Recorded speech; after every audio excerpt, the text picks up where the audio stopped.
থাকলে যাইতে পারো, ভাগ্যে থাকলে যাইতে পারো ওই যে সোনার মদিনায়। আল্লাহুম্মা সাল্লি আলা সাইয়্যিদিনা মুহাম্মাদ ওয়া আলা আলি সাইয়্যিদিনা মাওলানা বালাগাল উলা বিকামালিহি কাশাফাদ দুজা বিজামালিহি হাসনাতি জামিউ খিসালিহি সাল্লু আলাইহি ওয়া।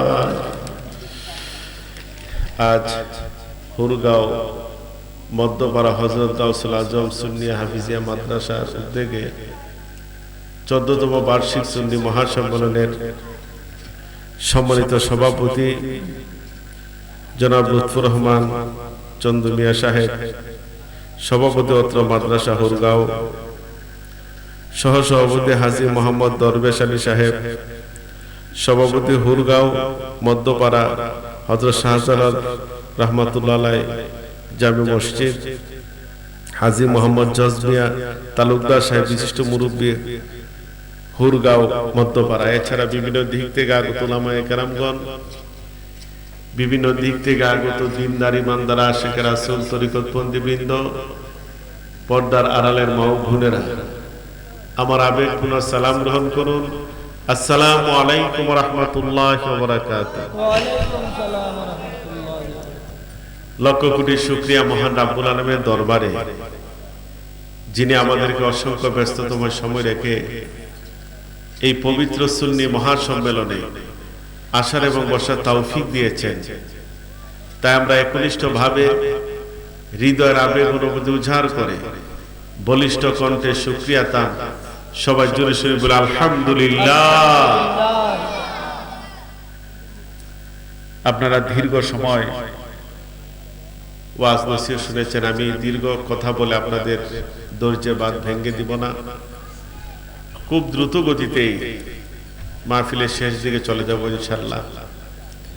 আর আমিও চাই প্রত্যেকটা মাহফিল, অর্ধরাতে যে মাহফিলগুলো আছে 12টা থেকে 12:30 শেষ হয়ে যায়। দেখা গেছে এমন কিছু মাহফিল হয় 2টা 2:30 পর্যন্ত চলে। চলার পর মাহফিল যখন আখরি মুনাজাত হয়, তারপর খেয়ে মানুষ বাড়িতে এমন একটা সময় যায়, না ফজরের সময় হয় না ঘুমাইতে পারে। তখন দেখা যায় হুট করে চোখটা লেগে যায়। এই যে চোখ লেগে গেছে, ফজরের নামাজটা কাজা হয়ে গেছে, ঠিক কি না? আজকের মাহফিলে আসা ফরজ না, কিন্তু ফজরের নামাজটুকু পড়া ফরজ, ঠিক কি না? এই জন্য আমরা যাতে নামাজের কোনো ত্রুটি না হয়, এই জন্য খুব দ্রুত গতিতে মাহফিলের শেষ দিকে আমরা চলে যাব ইনশাআল্লাহ। আর ব্যক্তিগতভাবে আমি কোনো পেশাদার বক্তাও নই, আর বক্তব্য এটা আমার পেশাও না। দরবারের দায়িত্বের কারণে মানুষ যখন স্মরণ করে, ভালোবাসা সারা দিতে গিয়ে আমি আসি। এর মূল কারণ হচ্ছে একজন দাঈ আল্লাহ হিসেবে যেই ধরনের গুণ সিফত বৈশিষ্ট্য থাকা দরকার, কোনো কিছু আমার কাছে নাই। শুধু একাডেমিক কয়েকটা কাগজ অর্জন করছি, যেমন ফাজিল কামেল বা বিভিন্ন ডিগ্রি, কিন্তু একজন দাঈ আল্লাহ হিসেবে যেই ধরনের জ্ঞান, তীক্ষ্ণতা, বিচক্ষণতা থাকা দরকার, কোনো কিছুই নাই। আমার হুজুর দাদা হুজুরের এক নজরে চলি। দেখুন, মাহফিল শুরু থেকে এই পর্যন্ত অনেক উলামায়ে কেরাম কোন ওয়াজ নসিহত করছে, যতটুকু বুঝতে পারলাম পোস্টার দেখে, তারা কিন্তু তাদের দায়িত্ব শেষ করে গেছে। তারা যতটুকু কোরআন হাদিস জানছে, এগুলো আপনাদের সম্মুখে উপস্থাপন করে তারা চলে গেছে। দায়িত্ব হচ্ছে এখন আপনি আমাদের দায়িত্বটা হচ্ছে এই কথাগুলো যাতে আমরা আমল করতে পারি, ঠিক কি না? দেখেন, আমাদের আমলের বড় অভাব। যেই পরিমাণ আমাদের সমাজে মাহফিল হয়, আমরা যদি কিছু কিছু কথা প্রত্যেকটা মাহফিলে মানতে পারতাম, এতদিনে আমাদের সমাজটা হয়ে যেত আল্লাহওয়ালা সমাজ, ঠিক কিনা? কিন্তু আমাদের দুর্বলতা হচ্ছে এতগুলা মাহফিলের পরও আমাদের পরিবর্তন নাই। একটা পরিবর্তন আসছে, এটা শুধু আপনার জুমার নামাজ। জুমার নামাজে বেশ মুসল্লি হয়, একটু লেটে গেলে দেখা যায় ভিতরে জায়গা পাওয়া যায় না, কিন্তু জুমার ওয়াক্তটা চলে গেলে আর মুসল্লি খুঁজে পাওয়া যায় না।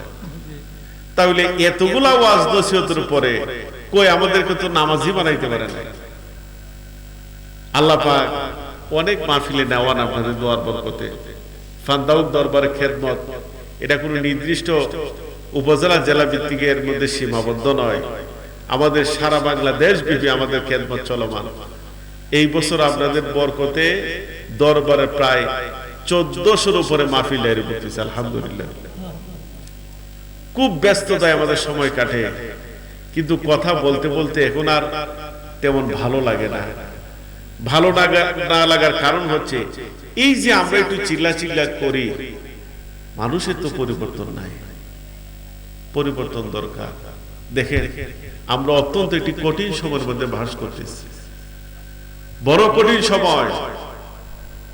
যদি আপনি বলেন যে হুজুর কিভাবে কঠিন সময়, আপনার ব্যক্তি জীবন, পারিবারিক জীবন, সামাজিক জীবন, রাজনৈতিক জীবন, অর্থনৈতিক জীবন, জাতীয় জীবন, আন্তর্জাতিক জীবন, প্রত্যেকটা প্রেক্ষাপটে যখন আপনি কোরআন সুন্নাহর আলোকে বিচার বিশ্লেষণ করবেন, তখন আপনি আপনাকেই বলবেন যে আমি ঈমান নিয়ে কবরে যেতে পারবো কিনা। এতটা কঠিন সময়ের মধ্যে আমরা বাস করতেছি, দাখিলি জামানা। এই জন্য আমি আল্লাহর রাস্তায় বলবো এই মাহফিল গুলাকে একটু কাজে লাগা। আমি মধ্যে মধ্যে বলি কি, আজ থেকে 30 বছর আগে, 40 বছর আগে এখন যতগুলা মাহফিল হয়, তো মাহফিল ছিল? মাহফিল ছিল। 40 বছর আগে দেখা গেছে যেমন ফান্দাউক দরবার, খানদুরাতে, কচুয়াতে বা বিভিন্ন বাৎসরিক মাদ্রাসায়, মসজিদে, জামে মসজিদের ভিত্তিক মাহফিল ছিল। পাড়ায় পাড়ায়, মহল্লায় মহল্লায় এত মাহফিল ছিল না। কিন্তু আমার প্রশ্ন হচ্ছে 40 বছর আগে মাহফিলই তো কম, মানুষ বড় ভালো ছিল, ঠিক না? এমনও মানুষ ছিলেন জীবনে মাদ্রাসায় যান নাই, এলমে হাদিসের জ্ঞান ছিল না, এলমে ফিকহের জ্ঞান ছিল না, এলমে তাফসীরের জ্ঞান ছিল না, কিন্তু তারা আল্লাহ ওয়ালাদের সহপতি গিয়ে আল্লাহ এবং আল্লাহর হাবিবের সাথে তারা এমন সম্পর্ক করছিল, তারা যখন আল্লাহর দরবারে হাত তুলতো আল্লাহ তাদের হাত ফিরিয়ে দিতেন না, ঠিক না? এমন ছিল। কিন্তু আমাদের মধ্যে পরিবর্তন নাই কেন? এটার মূল কারণ হচ্ছে দুইটা। আমি আমার বিচার বিশ্লেষণ দিয়ে বের করছি। এক, আমরা যারা কথা বলি আমরা তাসিরওয়ালা না, আমরা মানুষের কথা বলি, মানুষের মধ্যে তাসির করে না। এর মূল কারণ একজন দাঈ আল্লাহ হিসাবে যেই ধরনের তাকওয়া, পরহেজগারিতা দরকার, এগুলো আমাদের মধ্যে নাই। 2 নম্বর কথা হচ্ছে শ্রোতারাও ওয়াজ শুনে আমল করার জন্য আসে না। তারা চিন্তা করে হুজুর কিভাবে হাসান, কিভাবে কাঁদান, কিভাবে লাফায় ফালায় জিকির করে, এইটা বিনোদন দেখার জন্য আসে। যদি বিনোদনই না হইতো আপনাকে আপনি প্রশ্ন করেন। এমনও লোক আছেন বছরে 10টা মাহফিলে যান, যদি পেছনের 5 বছরের দিকে তাকায় আপনি 50টা মাহফিলে গেছেন। এই 50টা মাহফিলে যদি একটি করে কথা আপনি মানতেন, এতদিনে আপনি আল্লাহওয়ালা হয়ে যেতেন, ঠিক না?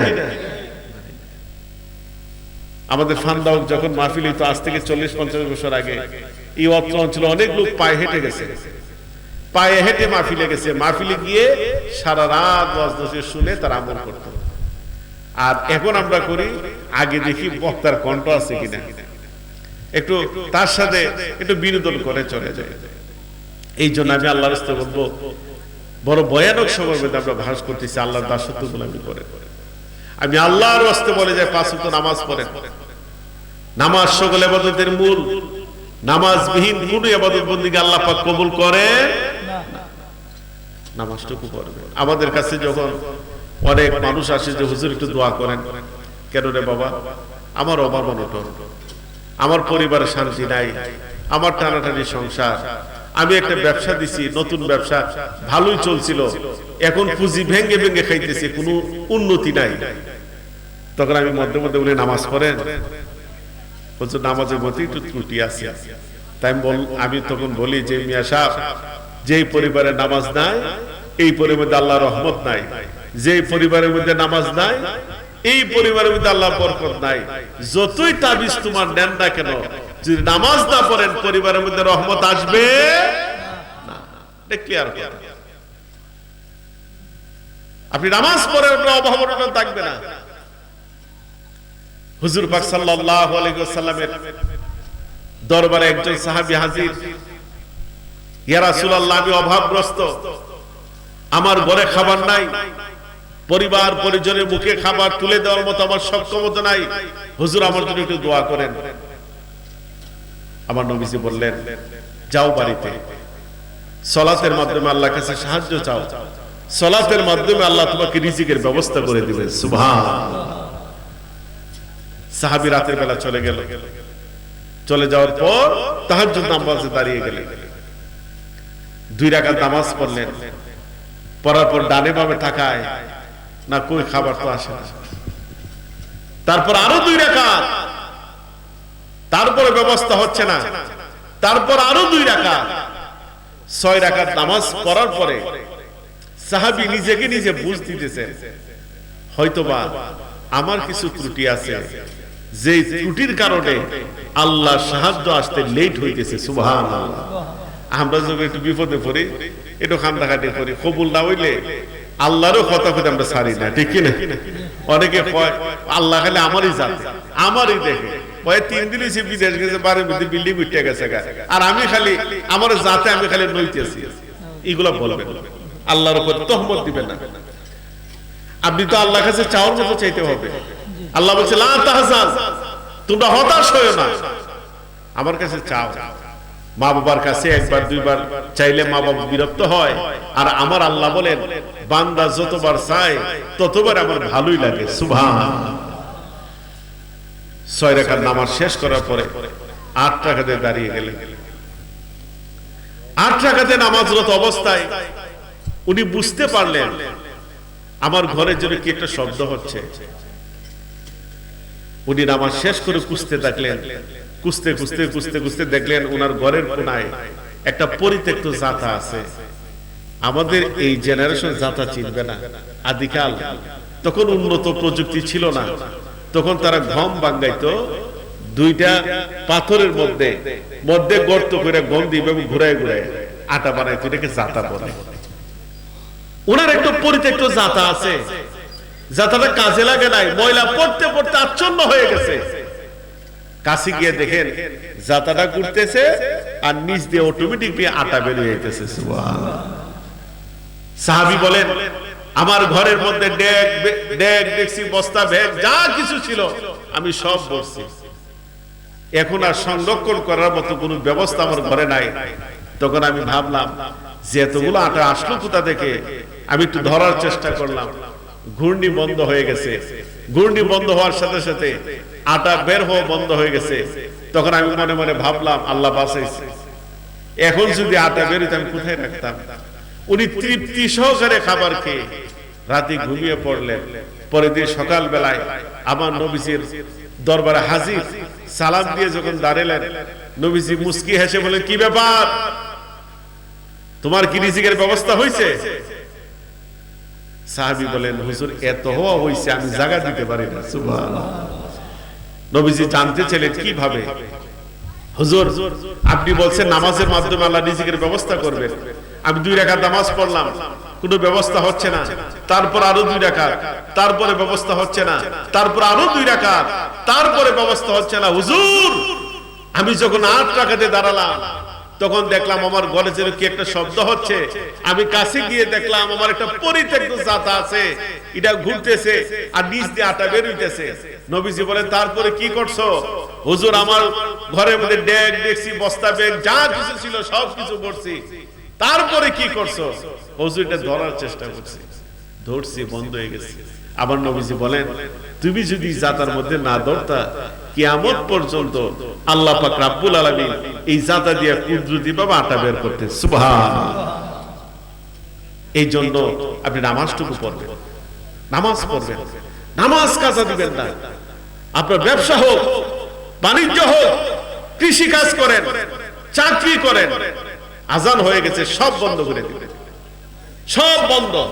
তারপর নামাজে বিছানা বিছাইয়া আল্লাহর কুদরতের কদমে সেজদা দেন, দেখবেন আপনার এই অল্প রুজিতে আল্লাহর রহমত বরকত ঢেলে দিয়ে দিয়েছে। সুবহানাল্লাহ। অনেক ভাইরা আছেন, মুরব্বীরা হজ করে আসছেন, মুরব্বী মানুষ একবারে মসজিদের প্রথম কাতারে নামাজ পড়ে, ভালো, উত্তম কাজ। একবার জামাতের সময় হওয়ার আগেই মসজিদে উপস্থিত, তাও ভালো। দেখা যাচ্ছে তারা ঠিকই প্রথম কাতারে নামাজ পড়ে, কিন্তু তাদের ছেলে নামাজ পড়ে না, মেয়ে নামাজ পড়ে না, বিবি নামাজ পড়ে না। আপনার নামাজে হক আদায় হইতেছে। আল্লাহ আপনাকে একা একা নামাজ পড়ার জন্য বলেন। আল্লাহ বলছে ইয়াকিমুস সালাত, তোমরা নামাজ প্রতিষ্ঠা করো। নামাজ প্রতিষ্ঠা করার দায়িত্ব আল্লাহ পাক আপনাকে দিয়েছেন। এই যে আপনার ছেলে নামাজ পড়ে না, মেয়ে নামাজ পড়ে না, বিবি নামাজ পড়ে না, বেনামাজি অবস্থায় তারা যত গুনাহ কামাই করতেছে, অভিভাবক হিসাবে এইগুলা কিন্তু আপনার আমলনামায় উঠতেছে। এই জন্য নিজেরা বাঁচাইতে হইলে পরিবার পরিজনকে নামাজি বানান। আমি আল্লাহর রাস্তে বলে যাই, নামাজটা পড়বেন, নামাজটা পড়বেন, নামাজ ছাড়বেন না। হাসরের ময়দানে আল্লাহ পাক রব্বুল আলামিন শুধু একটা আমলের হিসাব দিবেন, এটা হচ্ছে সালাত, নামাজের। কিভাবে? যখন হিসাব দিবেন তখন আল্লাহ পাক রব্বুল আলামিন তিনজন নবীকে আমাদের সামনে রাখবেন, রাখার পরে আমাদের হিসাবগুলো দিবেন, নামাজের হিসাব। মিয়া সাহেব আপনি বলেন যে আল্লাহ আমার রোগ সুখ দিছে, নামাজ পড়তে পারি না, আল্লাহ রোগ দিছে কেন? আহা, আমি মেম্বার, আমি সর্দার, বিচার আচার করি, নামাজ পড়ার সুযোগ পাইমু কই? জনগণের খেদমত করতে করতে সময় পাই না। আমি চাকরিজীবী, আমি ব্যবসায়ী, চাকরি করতে করতে 8 ঘন্টা 9 ঘন্টা ডিউটি যায়, নামাজ পড়ার সময় কই? এই কথাগুলা বলে আল্লাহর কাছে মাফ পাওয়ার কোন সুযোগ নাই। যখন আল্লাহ পাক রব্বুল আলামিন আমাদের নামাজের হিসাব লবেন, হাসরের ময়দানে তিনজন নবীকে রাখবেন, আইয়ুব আলাইহিস সালাম, সুলাইমান আলাইহিস সালাম, ইউসুফ আলাইহিস সালাম। আপনি যখন বলবেন, আল্লাহ বলবে কি রে তুই নামাজ পড়ছ না কেন? মাবুদ তুমি আমার রূপ দিছো, এখানে মসজিদে যেতে পারছি না। আল্লাহ বলবেন তোরে তো তুই অসুস্থ, তোরে মসজিদে আইতে কে বলছে? তুমি মসজিদে আসার তোমার শরীরে সক্ষমতা নাই, তুমি ঘরে নামাজ পড়ো। তুমি দাঁড়িয়ে নামাজ পড়ার সক্ষমতা নাই, তুমি বসে নামাজ পড়ো। তুমি বসে নামাজ পড়ার সক্ষমতা নাই, তুমি শুয়ে নামাজ পড়ো। তুমি শুয়ে নামাজ পড়ার সক্ষমতা নাই, তুমি ইশারাতে নামাজ পড়ো। সুবহানাল্লাহ। তুমি নামাজ ছাড়লা কেন? তখন আল্লাহ পাক রব্বুল আলামিন আইয়ুব আলাইহিস সালামকে ইন্ডিকেট করে বলবেন, এই আমার আইয়ুবের দিকে থাকা। আমার আইয়ুব আমাকে ভালোবাসছে, আমি তার রূপ দিছি, তার শরীরগুলা পচাই দিছি, চোখগুলা পচাই দিছি, কানগুলা পচাই দিছি, তারপরে জিহ্বা দিয়ে আমারে ডাকে, জিহ্বাটাও পচাই দিছি, তারপরও আমার আইয়ুব আমাকেই ডাকে। সুবহানাল্লাহ। আল্লাহ বলবেন আমার আইয়ুবের মধ্যে তো তুমি রোগগ্রস্ত হও নাই, জবাব দেওয়ার কোনো সুযোগ নাই। আল্লাহ আমি চেয়ারম্যান, আমি মেম্বার, সর্দার, সারাদিন মানুষের খেদমত করছি, নামাজের সময় যে কিভাবে গেছে এটা খেয়াল হয় নাই। তখন আল্লাহ পাক রব্বুল আলামিন সুলাইমান আলাইহিস সালামকে ইন্ডিকেট করে বলবেন, এই আমার সুলাইমানের দিকে থাকা। আমার সুলাইমান অর্ধ জাহান শাসন করছে, শুধু মানুষেরই নয় জিনের পর্যন্ত শাসন করছে। আমার সুলাইমান এত দায়িত্ব পালন করার পরও এক ওয়াক্ত নামাজ সে কাজা করে নাই। সুবহানাল্লাহ। তখন আপনি বলবেন যে আমি চাকরিজীবী, আমি 9 ঘন্টা 10 ঘন্টা 12 ঘন্টা ডিউটি করি, নামাজ পড়বো কিভাবে? তখন আল্লাহ পাক রব্বুল আলামিন ইন্ডিকেট করে বলবেন আমার ইউসুফের দিকে তাকাও। আমার ইউসুফ একটা রাষ্ট্রের ফিনান্সিয়াল মিনিস্টার ছিলেন, অর্থমন্ত্রী। তার রাষ্ট্রের মধ্যে এমন কোন মানুষ নাই বিনা খাদ্যে অনাহারে একটা দিন পার করে।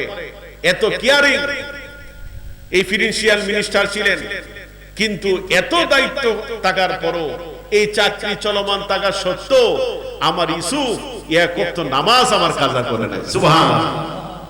এই জন্য এই ধরনের কথা দিয়া বাঁচার কোনো সুযোগ নাই। এই জন্য আমি আল্লাহর রাস্তায় বলবো, আজকে দিন নিয়ত করেন জীবনে অনেক গুনাহ করছি আমরা। আজকে যদি আমরা সকলে মিলে তওবা করি, আল্লাহকে বলি যে মাবুদ জীবনে অনেক গুনাহ করছি আর করব না, তুমি আমাকে maaf করে দাও, আজকে তো আমরা নামাজি হয়ে যাব, হয়তো আল্লাহ পাক রব্বুল আলামিন পেছনের গুনাহগুলো maaf করে দিবেন, ঠিক কি না? এই জন্য আজকে থেকে নামাজ পড়বেন। আমি আল্লাহর রাস্তায় বলে যাই, আপনি যদি মনে করেন যে আমি নামাজ পড়বো কেন, আমি বিশাল বড় দরবারে পীরের কাছে হয়ে গেছি, আমার নামাজ দরকার না, আমার পীর জান্নাত দিয়ে নিয়ে নিবে, এটা সব দাপাবাজি কথা, সব দাপাবাজি কথা। এই জন্য আমি আল্লাহর রাস্তায় বলবো নামাজ পড়বেন। তারপরে আমি আল্লাহর রাস্তায় বলে যাই, যে যে সিলসিলার অধীনে আছেন, যে যে পীরের দরবারে আছেন, যে যে পীরের সুহবতে আছেন, আপনি তরিকতের ওজিফাগুলো আদায় করবেন। সকাল সন্ধ্যা আল্লাহ পাকের জিকির করবেন। জিকির ছাড়া অন্তর পরিশুদ্ধ হয় না। অন্তর পরিশুদ্ধ না হইলে অনিসলামী কাজ আপনার কাছ থেকে যাবে না। এই জন্য আমি আল্লাহর রাস্তায় বলি, তরিকতের কাজটা করে। আজকে আমার কষ্ট লাগে, অনেকে বলেন যে হুজুর আমি কাদরিয়া তরিকায় মুরিদ, আমি চিশতিয়া তরিকায় মুরিদ, আমি নকশবন্দিয়া তরিকায় মুরিদ, আমি মুজাদ্দিদের তরিকায় মুরিদ। কয় বছর? 10 বছর। দেখা গেছে 10 বছর আগেও নামাজ পড়তো না, মুরিদ হওয়ার 10 বছর পরেও নামাজ পড়েন এমন লোক আছে না? তাই মুরিদ হইছেন কেন? কেন আপনি মুরিদ হইলেন? 8 বছর হইছে মুরিদ হইছে, 8 বছর আগেও সুদ খাইতো, মুরিদ 8 বছর পরেও সুদ খায়। 9 বছর হইছে মুরিদ হইছে, মুরিদ হওয়ার আগেও সে মিথ্যা কথা বলতো, মুরিদ হওয়ার পরও সে মিথ্যা কথা বলে, ঠিক কি না? মানুষ তো মুরিদ হয় নিজেকে তাকওয়াবান পরহেজগার আল্লাহওয়ালা বানানোর জন্য। মানে আল্লাহওয়ালাই যদি না হন তে মুরিদ হয়ে লাভ কি? পীর মুরিদের সম্পর্ক মানে এই নয় আমার পীর সাহেব আমার বাড়িতে আসবেন, উনার আলিশান মেহমানদারি করব, দেশি মুরগ জব হইরা খাওয়াবো, যাওয়ার সময় 2টা পকেট বইরা হাদিয়া তুফা দিয়ে দিব, উরুসের সময় গরু ছাগল নিয়ে যাব। এইগুলা পীর মুরিদের সম্পর্ক না। পীর মুরিদের সম্পর্ক হচ্ছে আমি মুরিদ হইছি, আমার আল্লাহর সাথে সম্পর্ক হওয়া লাগবে, আমি মুরিদ হইছি, আমার আল্লাহ হাবিবের সাথে সম্পর্ক হওয়া লাগবে, ঠিক কি না? আপনার লক্ষ্য উদ্দেশ্য স্থির করেন। প্রত্যেকটা মানুষের একটা লক্ষ্য উদ্দেশ্য থাকে। আপনার ছেলে 6 এ পড়ে, 7 এ পড়ে, আগামীকালকে জিজ্ঞেস করবে যে বাবা তুমি বড় হয়ে কি হইতে চাও? আপনার ছেলে বলবে যে আব্বু আমি ডাক্তার হইতে চাই। আর এই কালকে জিজ্ঞেস করেন বাবা তুমি বড় হয়ে কি হইতে চাও? আব্বু আমি ইঞ্জিনিয়ার হইতে চাই। বাবা বড় হয়ে কি হইতে চাও? আমি পাইলট হইতে চাই, আমি বিমান চালাইতে চাই। দেখেন আপনার ছেলের স্বপ্নটা কি। এই স্বপ্নটা যখন কোন ছেলে তার শিক্ষা জীবনের মধ্যে লালন করে, দেখা যায় শেষ পর্যন্ত এই ছেলেটাই ডাক্তার হয়, এই ছেলেটাই ইঞ্জিনিয়ার হয়, এই ছেলেটাই পাইলট হয়। তদ্রূপ একজন তরিকতপন্থীও তার মনের মধ্যে একটা ইচ্ছা শক্তি থাকা দরকার। মুরিদ যেহেতু হইছি, আমার আল্লাহওয়ালা হওয়া লাগবে, আল্লাহর হাবিবের সাথে সম্পর্ক হওয়া লাগবে। এই স্বপ্ন যদি প্রত্যেকটা তরিকতপন্থী মনের মধ্যে লালন করে, বেশি দিন লাগে না এই লোকটার সাথে আল্লাহ এবং আল্লাহর হাবিবের সম্পর্ক তৈরি হয়ে যায়। সুবহানাল্লাহ। আমি চাই আল্লাহওয়ালা হন। আজকে মানুষ, আমি তো প্রায়শই বলি যে একটা তরিকতপন্থী নামাজ ছাড়া থাকতে পারে না, পারবেও না। আপনি তরিকতের আসল যে সাধনাগুলো আছে, ওজিফাগুলো আছে, এগুলো পড়বেন, আদায় করবেন, দেখবেন আপনি নামাজ ছাড়া থাকতে পারবেন না। আজকে নামাজের কথা বললে বাবা নামাজটা পড়ো, ও পড়ুন নে, আজান দিছে আইও একটু মসজিদে যাইগা, কইলে একটু রাগ হয়ে যায়। আহা, কিন্তু সে যদি তরিকতে দাখিল হয়ে থাকে, তরিকতের কাজগুলা করে, তখন এই লোকটার মধ্যে একটা হাল তৈরি হয়। মসজিদে যখন আজান হয়, আজানের শব্দটা তার কানের মধ্যে লাগার সাথে সাথে মসজিদ দিকে তাকে চুম্বকের মতো টান শুরু করে দেয়। সুবহানাল্লাহ। এটাই হচ্ছে তরিকতের কাজ। এই জন্য আমি আল্লাহর রাস্তায় বলবো হক্কানি সিলসিলা হতে হবে। যেন যেন জায়গায় মুরিদ হওয়া যাবে না। যেই দরবারের মধ্যে শরীয়তের প্রশিক্ষণ আছে, যেই দরবারের মধ্যে তরিকতের প্রশিক্ষণ আছে, যেই দরবারের মধ্যে হাকিকতের প্রশিক্ষণ আছে, যেই দরবারের মধ্যে মারিফতের প্রশিক্ষণ আছে, এই সকল দরবারে যাবেন। যদি যান নিজের পরিবর্তন করতে পারবেন। কিন্তু তরিকত চর্চা অত্যন্ত দরকার। আজকে দেখেন অনেকে নামাজ পড়ে না, রোজা রাখে না, হজ করে না, যাকাত দেয় না, মিথ্যা কথা বলে, মানুষের জুলুম করে, খাদ্য ভেজাল মিশে ওজনে কম দেয়। এই যে অন্যায় কাজগুলো করে, এই অন্যায় কাজগুলো আমরা আমাদের নিঃসত্তা দেখে করি না। আমাদের কালবের মধ্যে শয়তান বৈশা বৈশা সে আমরা দিয়ে করায়। এই শয়তানকে দূর করার জন্যই আমরা আল্লাহওয়ালাদের সোহবতে যাই, শয়তানকে দূর করার জন্যই তরিকতের সাধনা করি, শয়তানকে দূর করার জন্য ইলমে তাসাউফ চর্চা করি। ইলমে তাসাউফ চর্চার বদৌলতে অন্তরে তাকওয়া তৈরি হয়, আল্লাহর ভয় তৈরি হয়, শয়তান দূর হয়, তখনই মানুষটা নিরাপদ হয়ে যায়। সুবহানাল্লাহ। তবে পীর দরবেশ সূক্ষ্মতার সহিত যদি কোনো পীর কোরআন বিরোধী কোনো কাজ করে, সুন্নাহ বিরোধী কোনো কাজ করে, তাদের কাছে যাবেন না। যদি যান ঈমানও যাবে, আমলও যাবে, ঠিক কি না? এই বিষয়গুলো খেয়াল রাখতে হবে। আজকে অবাক, আমি বানিয়াছ মাহফিলে গেছি পরে একজন চেয়ারম্যান সাহেব আমার কাছে আসলেন, যেহেতু আপনার কথাগুলো ভালো লাগছে, আমি চাইছিলাম আপনার কাছে মুরিদ হয়ে যেতে। তাই আমি বললাম যে আপনি কোথাও মুরিদ হন নাই? ও হইছিলাম তো। কোন জায়গা? অমুক জায়গায়। তাই বললাম যে কোন তরিকা মুরিদ দিয়েছেন? বলতে পারেন। আমি বললাম যে কয় বছর? 9 বছর হয়েছে। আমি বললাম 9 বছর ধরে মুরিদ হইছেন, আপনি তরিকাই জানেন না, আপনি কেন মুরিদ দিয়েছেন? আহা, প্রত্যেকটা তরিকা, কাদরিয়া বলেন, চিশতিয়া বলেন, নকশবন্দিয়া বলেন, মুজাদ্দিদিয়া বলেন, সমস্ত তরিকার মৌলিক ওয়াজিফা আছে। এই ওয়াজিফাগুলো যদি আপনি আদায় না করেন, আপনার মধ্যে পরিবর্তন আসবে না। এই 4টা তরিকার মৌলিক 4টা কাজ। 1 নাম্বার ফাতিহা শরীফ, 2 নাম্বার জিকরে জলি, জিকরে খফি, 3 নাম্বার দুরূদ শরীফ, 4 নাম্বার খতম শরীফ। 3 ওয়াক্তে, ফজরের পর, মাগরিবের পর, এশার পর। প্রত্যেকটা তরিকার মধ্যে ওয়াজিফা আছে। কিন্তু কাদরিয়া চিশতিয়ার দিয়ে তরিকতের ওয়াজিফা আছে, জিকির আছে, মুরাকাবা, মুশাহাদা আছে, এটাই মানুষ জানে না।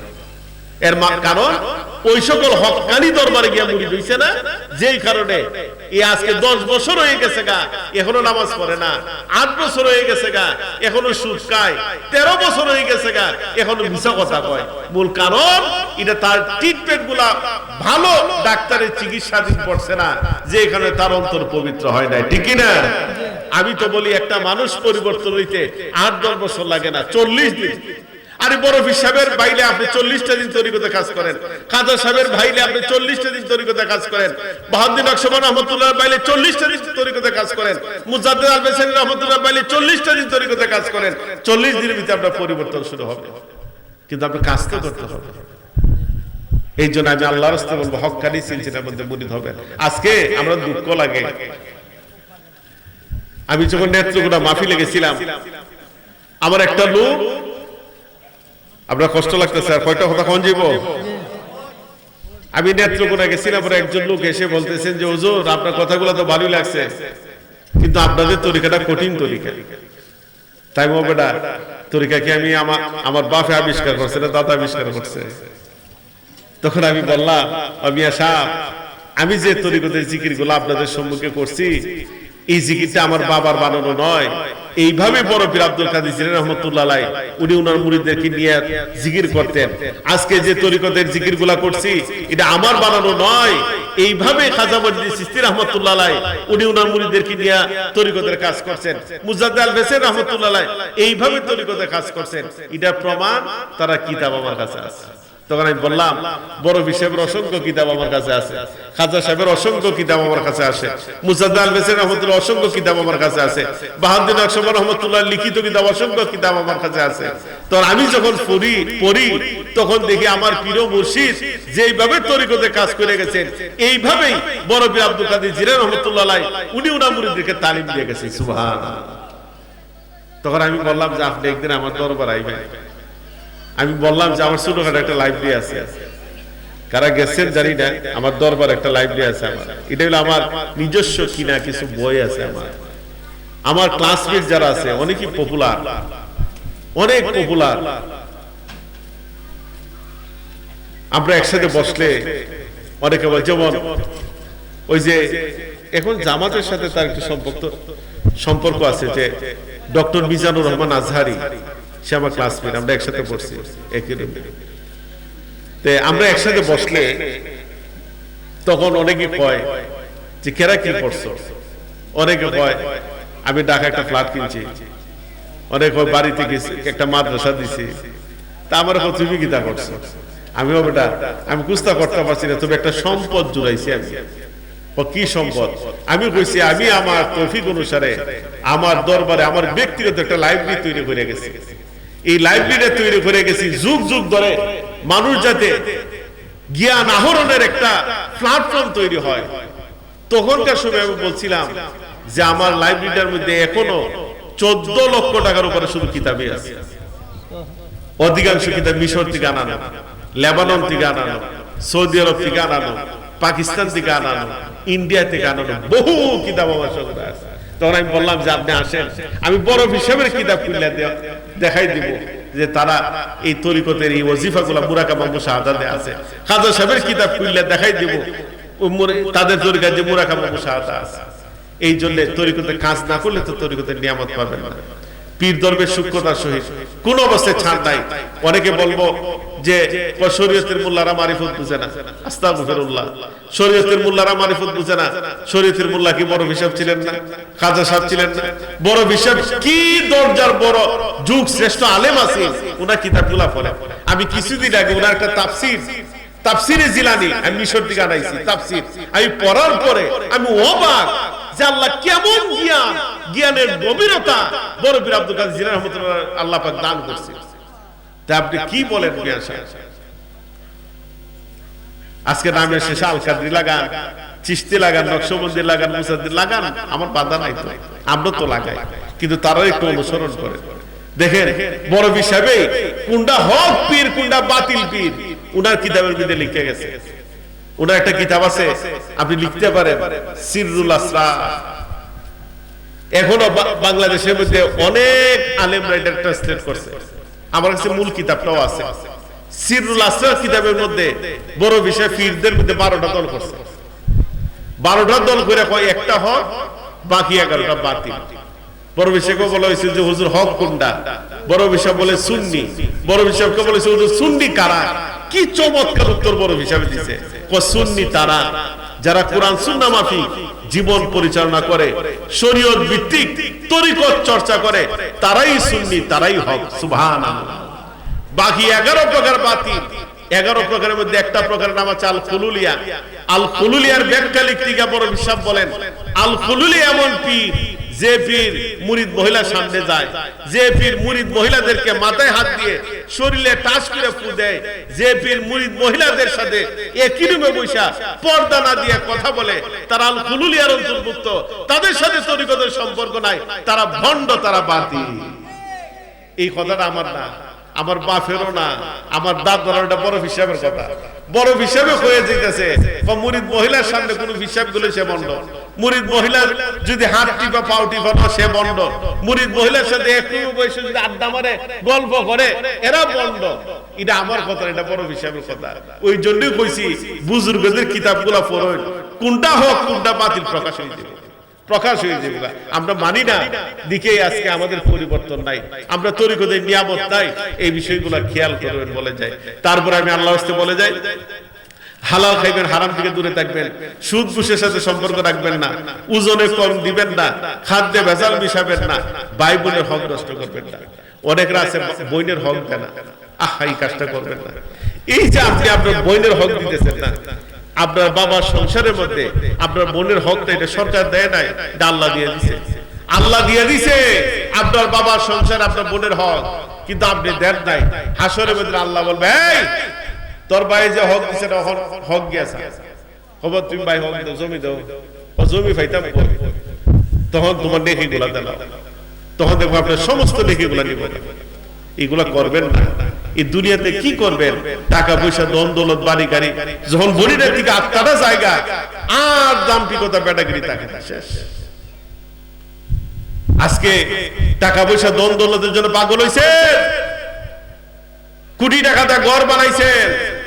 যখন আপনার বডি থেকে রুহটা চলে যাবে, তখন নিতর দেহটা ঘরের মধ্যে পড়ে থাকবে, তখন মানুষ টেনে হিঁচড়ে ঘর থেকে বের করে ফেলবে।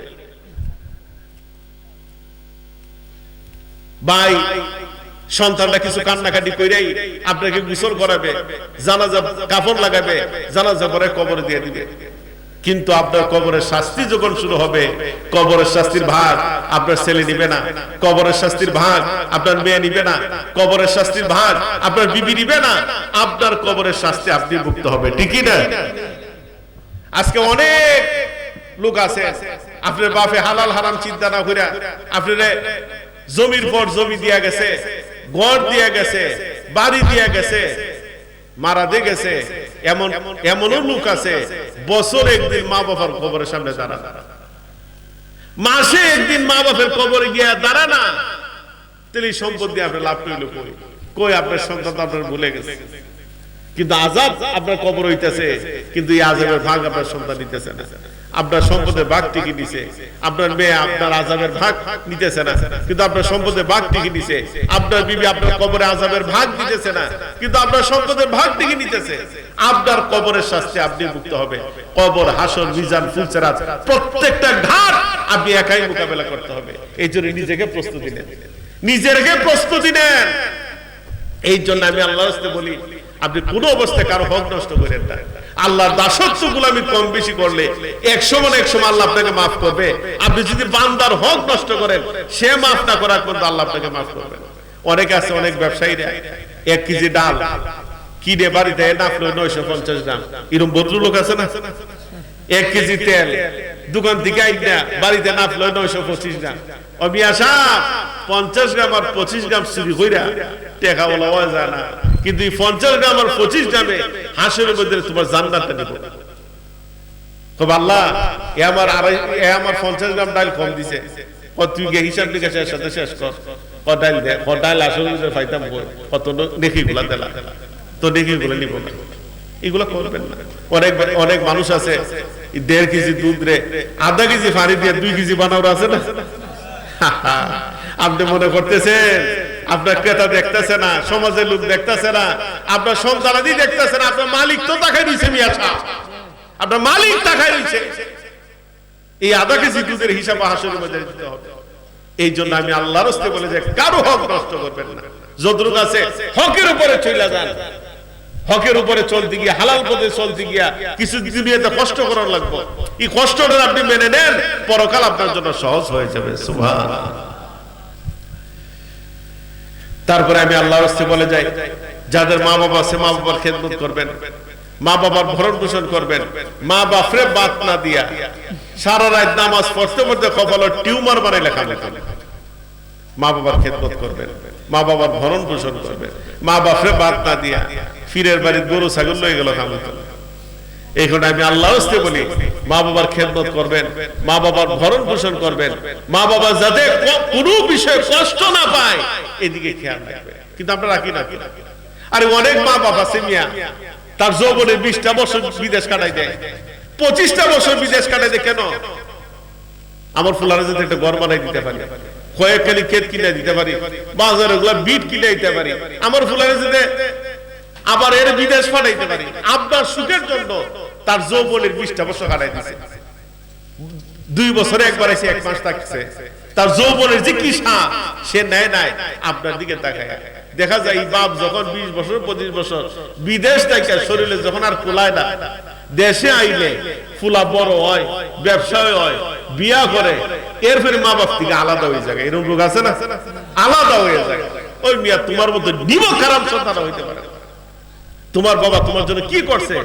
এমন বাবা আছে শীতের বেলা মানুষের ঘরের মধ্যে কাজ করছে, জমিতে 60 টাকা রোজ, 50 টাকা রোজে, 50 টাকা 60 টাকা রোজে তোমার বাপে মানুষের জমি বাচ্চা বিকাল বেলা গেছে চাউল কিনতো, মাছ কিনতো, সবজি কিনতো। ওখান দেখা যায় তোমার বাপের শরীরে জ্বর, ওষুধ কিনতে পারে না, কারণ ওষুধটা কিনলে ফুটের দুধ আনতে পারতো না। আহা, জ্বর উঠছে ওষুধ কিনে না, ওষুধটা নিলে আমার ফুটের দুধটা নিতে পারতাম না, সারা রাত আমার ফুটে খাবে। আজকে তুমি সন্তান, তুমি তোমার মা বাপের বাদ দেও না, তোমার মতো নিমক খারাপ সন্তান হইতে পারে না। তুমি যত পীর মুর্শিদের কাছে যাও না কেন, যত মাদ্রাসা বানাও না কেন, 365 দিনে 365টা মাহফিল করলো আল্লাহ তোমার জান্নাত দিত। মা বাপ যদি খুশি না থাকে, তোমার প্রতি রাজি খুশি না থাকে, কোনো কিছু কাজ হবে না।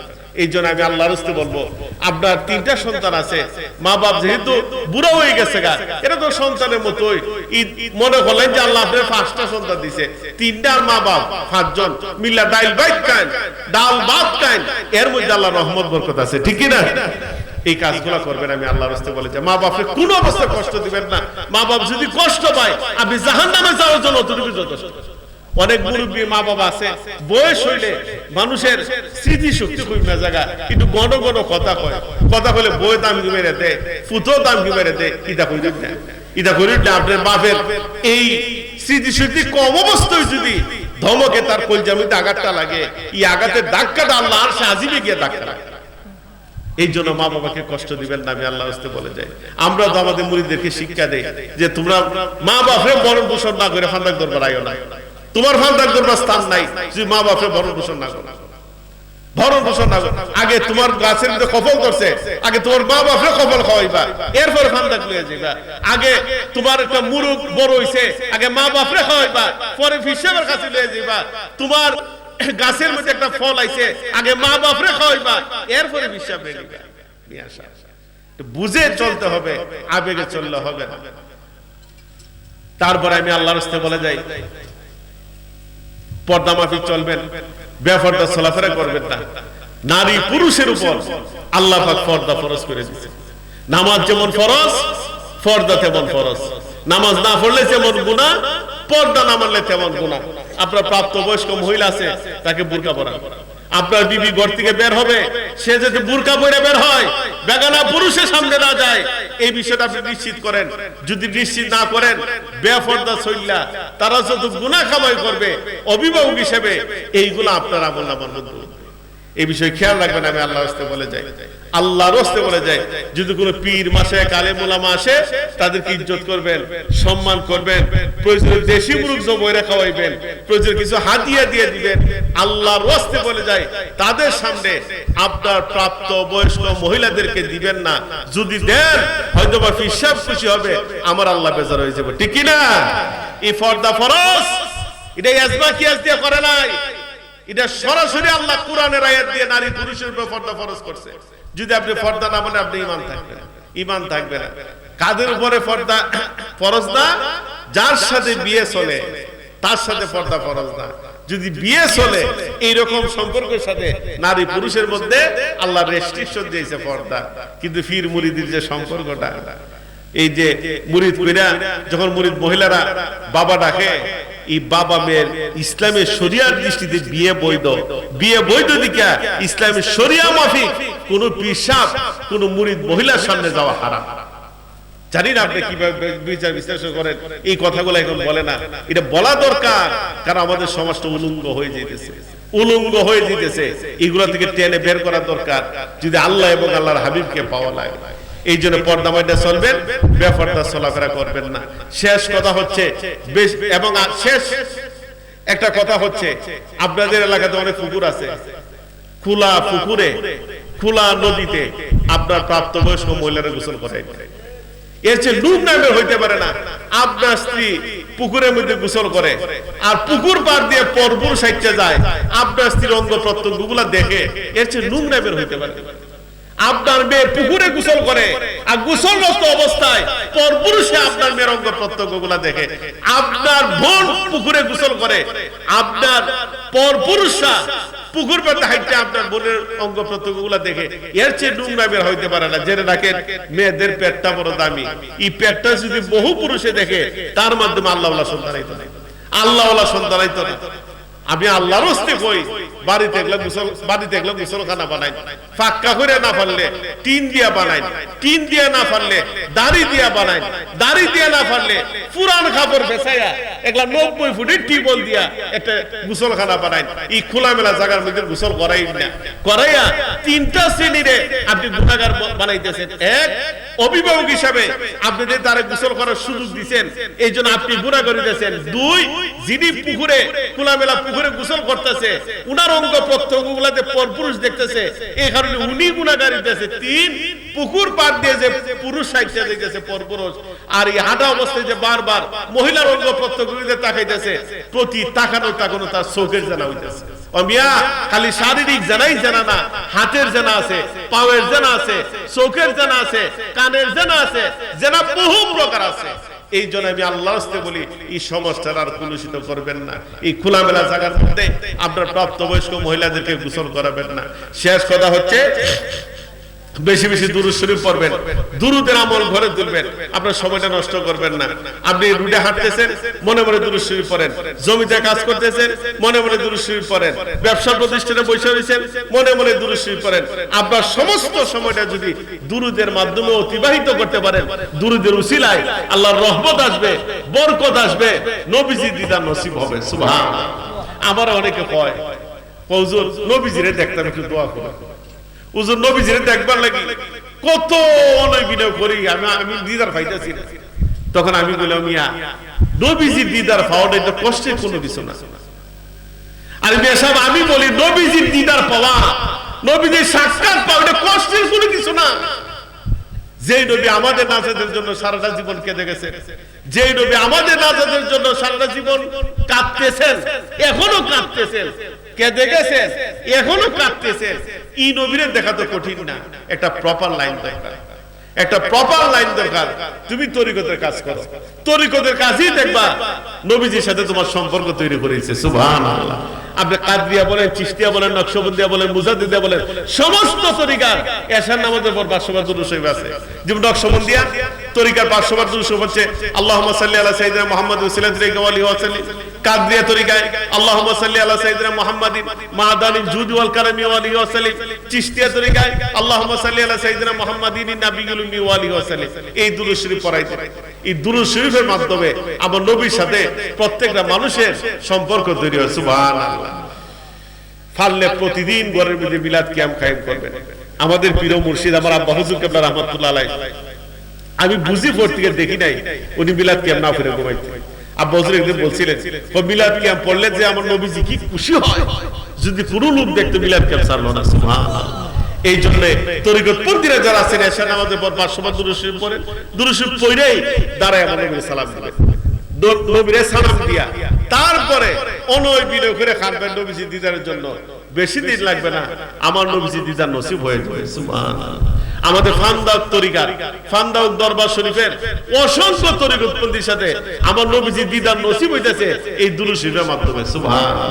এই মিলাদ কিয়ামের মাধ্যমে। তবে মিলাদ কিয়াম নিয়া বাড়াবাড়ি করে সমাজে ফিতনা তৈরি করবেন না, কারণ মিলাদে কিয়ামরে আমরা ফরজ এবং ওয়াজিব বলি না, মুস্তাহাব মুস্তাহসান বলি। যারা পড়ে না তাদেরকে আমরা কাফের বলি না। আমরা যারা পড়ি আপনারা আমাদেরকে বেদাতি কইেন না, এতে কোনো দ্বন্দ্বই থাকে না, ঠিকই না? এই দ্বন্দ্ব দরকার নাই। আমরা নবীর মহব্বতে মিলাদ কিয়াম পড়ি। কেউ যদি না পড়ে তারে আমরা বাধ্য করি না, তারে আমরা কাফেরও বলি না, বিরক্ত করি না। আল্লাহ পাক রব্বুল আলামিন আমরা সকলকে কবুল করে সবাই বলে আমিন। চলো নবীজি একটু দাঁড়ায় সালাম দেই। ইয়া নবী সালাম আলাইকা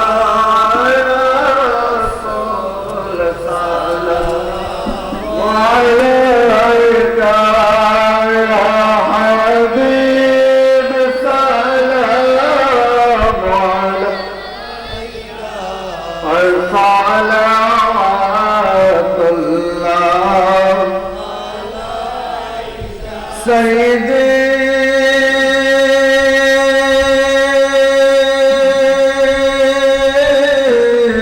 ইয়া রাসূলুল্লাহ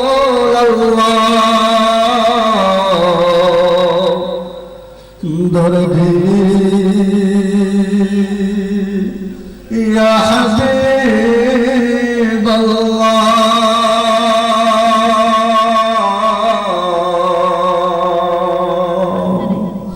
নবীজিগা ও মায়ার নবীজি, আমরা আজ ভোরগাঁও মধ্যপাড়া হাফিজিয়া মাদ্রাসার মাহফিলে ডাকে যে কিয়ামে দাঁড়ে দেখা দাও একবার স্বপনে, এ আরজ আপনার চরণে, ইয়া নবী সালাম আলাইকা ইয়া রাসূল